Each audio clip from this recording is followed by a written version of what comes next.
پھر عاشق محبوب خدا مفتی اعظم اب عشق کا ہنگامہ بپا کون کرے گا؟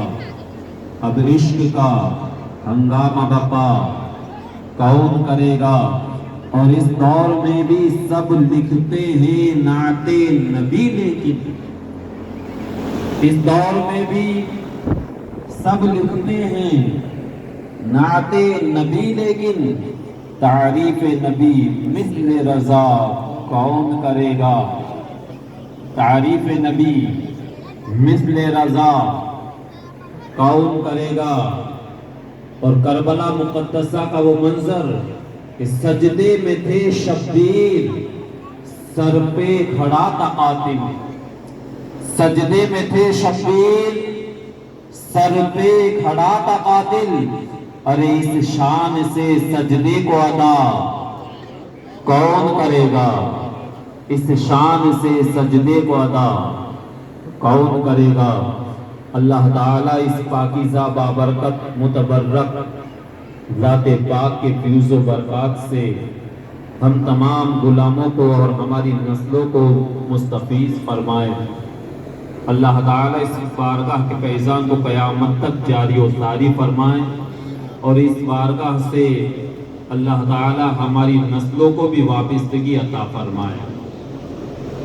مبارکباد ہیں اہل سنت والجماعت کہ اولیاء کرام کا دامن تھامے ہوئے ہیں۔ آج کچھ لوگ ڈائریکٹ والے بھی ہیں، اور اب تو کچھ لوگ ہماری جماعت کے اندر داخل ہو کر سنیت کا دعویٰ بھر کر کے بھی ڈائریکٹ ہونے کا دعویٰ کرتے ہیں، مگر قربان جائیں ہمارے نصیبے پر کہ اللہ تعالیٰ نے اولیاء کرام کی جماعت کو ہمارا پاسباں فرما دیا، اولیاء کرام کی ذات پاک کو ہمارا رہبر بنا دیا۔ ان اولیاء کرام کے فیضان سے اللہ تعالیٰ ہمیں مستفیض فرماتا ہے اور ہمیں بھٹکنے سے بچا لیتا ہے۔ حضرات محترم، گزری ہوئی 6 شوال المکرم حضرت سیدنا خواجہ عثمان ہارونی مکی قدس سرہ العزیز کی عرس پاک کی تاریخ بالکل سرعت کے ساتھ میں اپنی گفتگو کو آگے بڑھاتا ہوا کہ وقت کا لحاظ ہے کہ 1 بجے کل شریف کی فاتحہ ہوگی۔ میرے بعد ایک عظیم بیان حضرت علامہ مولانا عبدالرشید صاحب قبلہ کا بھی ہوگا، لہذا بالکل سرعت کے ساتھ میں اپنی گفتگو کو سمیٹتے ہوئے کہ 6 تاریخ حضرت سیدنا عثمان ہارونی رضی اللہ تعالیٰ عنہ کی کیسی بابرکت ذات پاک، ایسی بابرکت ذات پاک کہ جو حافظ قرآن ہو کر کے، مکمل عالم دین ہو کر کے، جب سارے علوم ظاہری کے اندر آپ نے دسترس حاصل کر دیا، مکمل طور پر آپ اس کے اندر فراغت ہو گئے، جب سارے علوم سے فراغت ہو گئے، پھر اس کے بعد آپ کو ضرورت محسوس ہوئی کہ مجھے رب کی بارگاہ میں اگر پہنچنا ہے تو بغیر شیخ کامل کے پہنچا نہیں جا سکتا۔ حضرات محترم کون ہے؟ حضرت عثمان ہارونی، جو خود مولائے کائنات کی اولاد پاک میں سے ہیں، پھر بھی آپ وسیلہ طلب کرتے ہیں، پھر بھی آپ رب کی بارگاہ میں پہنچنے کے لیے پیر و مرشد کا وسیلہ طلب کرتے ہیں، اور اس کے لیے آپ اپنے وطن سے چلے، یہاں تک کہ سفر طے کرتے ہوئے حضرت سیدنا خواجہ شریف حاجی شریف زندنی علیہ رحمت و رضوان کی بارگاہ میں حاضر ہوئے۔ 2 زانو بیٹھے آپ کی بارگاہ کے اندر، آپ نے خلافت بھی حاصل کی، مرید بھی ہوئے۔ آپ کے پیر و مرشد نے ارشاد فرمایا، بیٹے عثمان ہارونی 3 سال تک مجاہدہ کرو۔ کہا کہ حضور ہو کیسے؟ کہا کہ دن سیام میں، رات قیام میں، اور جو وقت بچے اس کے اندر کلمہ طیبہ لا الہ الا اللہ محمد رسول اللہ۔ حضرات محترم، پورا دن روزے کی حالت میں گزرتا، رات پر کھڑے ہو کر یہ عبادت میں گزارتے. اس کے علاوہ بھی جو وقت بچتا لا الہ الا اللہ محمد رسول اللہ، لا الہ الا اللہ محمد رسول اللہ. آج ہم نے اس کلمہ طیبہ کو بالکل معاذ اللہ ہلکے میں لیا ہے کہ ہم اس کلمے کو پڑھنے میں بڑی گرانی محسوس کرتے ہیں.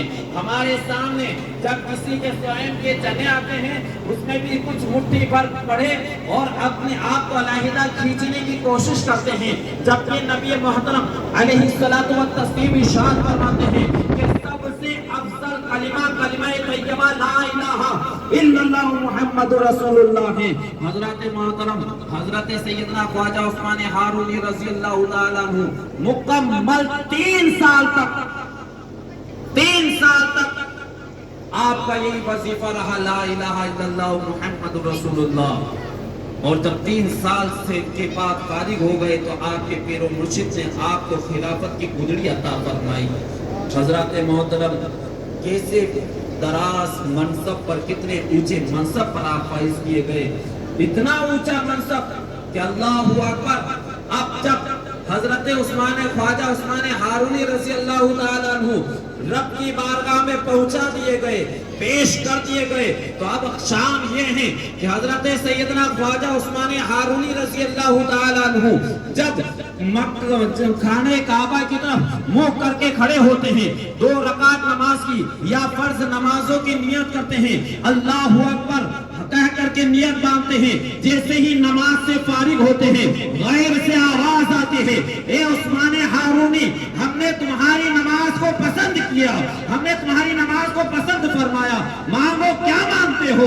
حضرت سیدنا خواجہ عثمان ہارونی رضی اللہ تعالیٰ عنہ رب کی بارگاہ میں عرض کرتے، اے پروردگار عالم میں تجھ سے تجھی کا سوال کرتا ہوں، میں تجھ سے تجھی کو مانگتا ہوں. رب کائنات کی بارگاہ سے حکم ہوتا، اے عثمان ہارونی ہم نے تمہیں جمال لا زوال سے سرفراز فرمایا. اللہ اکبر. پھر ندا ہوتی کہ اور مانگو کیا مانگتے ہو. تو رب کائنات کی بارگاہ میں حضرت خواجہ عثمان ہارونی رضی اللہ تعالیٰ عنہ عرض کرتے ہیں، اے پروردگار عالم تیرے محبوب پاک کی گنہگار امت کی مغفرت فرما دے. آواز آتی، اے عثمان ہارونی ہم نے تمہارے صدقے میں 30,000 لوگوں کی مغفرت فرما دی. حضرات محترم یہ ندا کوئی 1-2 مرتبہ نہیں آئی. حضرت عثمان ہارونی رضی اللہ تعالیٰ عنہ دن میں 5 مرتبہ نماز ادا کرتے اور 5 وقت ایسی ہی ندا آتی کہ تمہارے صدقے میں 30,000 گنہگاروں کو بخشا گیا. حضرات کیسی شان کے مالک کہ حضرت عثمان ہارونی رضی اللہ تعالیٰ عنہ ایک دن سرکار خواجہ غریب نواز سے ارشاد فرماتے ہیں کہ بیٹے معین الدین کل صبح چاشت کے وقت ناغا نہ کرنا، آ کر کے میرے دروازے کے سامنے کھڑے ہو جانا، اس لیے کہ مجھ پر وجد کا عالم طاری ہوگا. جس کے چہرے پر میری نظر پڑ جائے گی اللہ تعالیٰ اسے جنتی بنا دے گا. کہاں سے حضرت سرکار خواجہ غریب نواز کو اللہ اکبر. لیکن شان دیکھو غریب نواز کی، غریب نوازی کی. ایک ایک گلی کے اندر، ایک ایک کوچے کے اندر آپ گشت لگاتے رہے اور اعلان کرتے رہے کہ لوگوں غفلت نہ کرنا، آج میرے پیر و مرشد وجد میں آنے والے ہیں. آج میرے پیر و مرشد کی شان بڑی نرالی ہوگی کہ کل صبح جو شخص چاشت کے وقت میں میرے پیر و مرشد کے دروازے پر کھڑا ہوگا، جس کے چہرے پر جس کے چہرے پر میرے پیر و مرشد کی نظر پڑے گی اسے جنتی بنا دیا جائے گا. اللہ اکبر. حضرت سیدنا خواجہ عثمان ہارونی رضی اللہ تعالیٰ عنہ کے دروازے پر پہلے ہی بھیڑ کا جماوڑا لگ گیا. حضرات فری کی بات، فری میں جنت، یہاں تو فری کا نام سنتے ہی تانتا لگ جایا کرتا ہے، اور پھر جنت جیسی نعمت مل رہی ہو. اللہ اکبر. صبح ہوتے ہی پورا میدان لبالب. حضرت عثمان ہارونی رضی اللہ تعالیٰ عنہ نے جیسے ہی اپنے حجرے مبارکہ کا دروازہ کھولا، نظر پڑی ایک بہت بڑے مجمع پر. بخش دیے گئے، رب کی رحمت کا نزول ہوا، رب کائنات نے مغفرت کا مزدہ سنا دیا. حضرت عثمان ہارونی رضی اللہ تعالیٰ عنہ اپنے مرید خاص سرکار خواجہ غریب نواز سے ارشاد فرماتے ہیں کہ بیٹے معین الدین، میں نے تو کہا تھا کہ تنہا چلے آنا، یہ مجمع کہاں سے آ گیا؟ عرض کیا کہ حضور جب آپ کے صدقے میں جنت بڑھ رہی ہے تو بھلا میں کیوں تنہا جنت میں جاؤں؟ آپ کے صدقے میں اتنے لوگ جنتی ہو جائیں گے تو اس میں میرا کیا جاتا ہے؟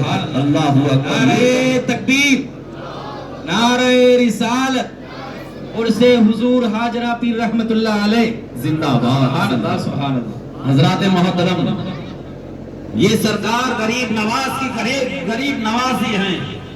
سرکار غریب نواز کی شان تو دیکھو کہ مرشد کی شان یہ ہے کہ جس پر نظر پڑی جنتی بنا دیا گیا۔ مرید کی شان دیکھو کہ مرید سرکار خواجہ غریب نواز کی شان تو دیکھو کہ اس آستان مبارکہ کے پائنتی کی طرف، سرہانے کی طرف ایک دروازہ بنا ہوا۔ وہ دروازہ کون سا ہے؟ جنتی دروازہ۔ اللہ اکبر، قیامت تک ہمارا عقیدہ ہے، قیامت تک جتنے لوگ اس دروازے سے گزریں گے، جتنے مومن اس دروازے سے گزریں گے، انشاءاللہ العزیز رب کی رحمت سے نا امید نہیں ہوں گے، انشاءاللہ العزیز جہنم کی آگ سے محفوظ رہیں گے۔ کون غریب نواز؟ وہ غریب نواز جو اپنے پیر و مرشد کی بارگاہ سے اتنے نوازے گئے کہ پیر و مرشد نے ارشاد فرمایا کہ معین الدین اپنی نظر کو بلند کرو۔ سرکار خواجہ غریب نواز نے جب اپنے سر کو بلند کیا، آسمان کی طرف اپنی نگاہ کو بلند کیا تو ارشاد فرمایا پیر و مرشد نے کہ بیٹے معین الدین کہاں تک دیکھتے ہو؟ ہم دیکھتے ہیں تو آسمان کے تارے، چاند، سورج نظر آتے ہیں، لیکن قربان جاؤ سرکار غریب نواز کی شان پر کہ رب کائنات نے کتنا نوازا ان کے پیر و مرشد کے صدقے میں۔ ارشاد فرمایا کہ بیٹے معین الدین کہاں تک دیکھتے ہو؟ عرض کیا کہ حضور مجھے عرش معلیٰ تک ساری چیزیں صاف صاف نظر آتی ہے۔ ارشاد فرمایا کہ معین الدین زمین کی طرف دیکھو، کہاں تک دیکھتے ہو؟ عرض کیا کہ زمین کی طرف دیکھا تو عرض کیا کہ حضور مجھے تحت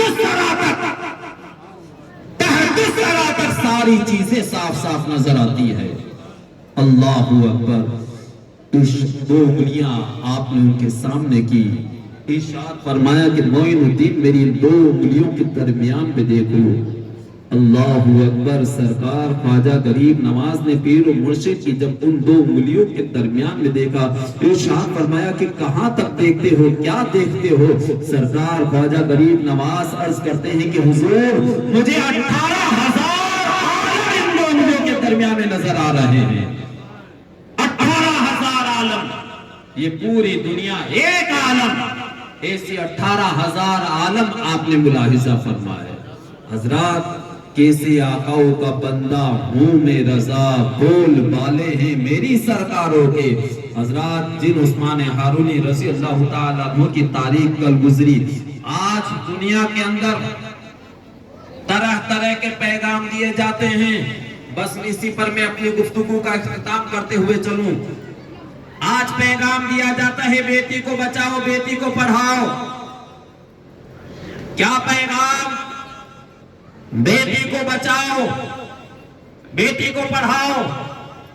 آج سے 800 سال پہلے، کتنے سال پہلے؟